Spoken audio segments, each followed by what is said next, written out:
Trend Alert con Tessa Peters.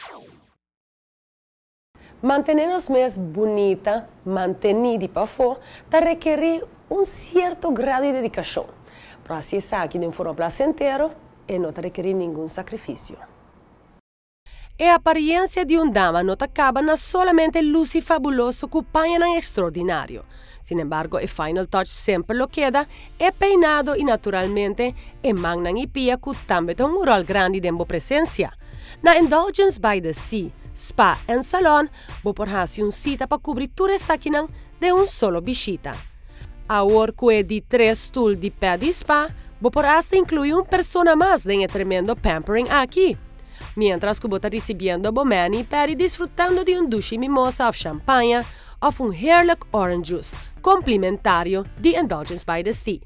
O stoel está fazendo seu trabalho de massagem para relaxação completo, que remote control ajuda a controlar a velocidade e intensidade de massagem, ideal para ajustar na situação de qualquer pessoa, hasta se você está em duche espera de amor de bebida.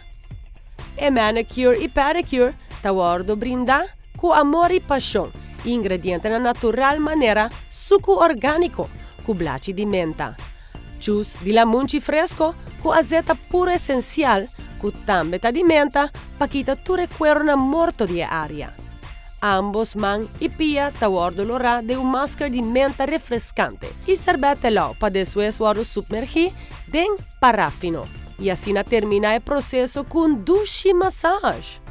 E naturalmente, com a mesma escolher de color de pinta unha de bom gosto e desejo for de waterfall display de OPI, que por cierto, Indulgence by the Sea é o único spa e salão na Aruba que tem essa aqui, que está consiste de nada menos que 100 color novo.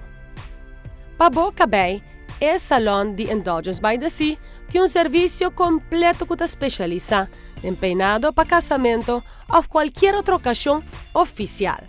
Ou puntra, o paquete especial de tinha, corta, lava e fön. Com parking conveniente e localidade central, Indulgence by the Sea na Tamarain Hotel está bom preparar para receber todo local para dia de vervenere. Belleza.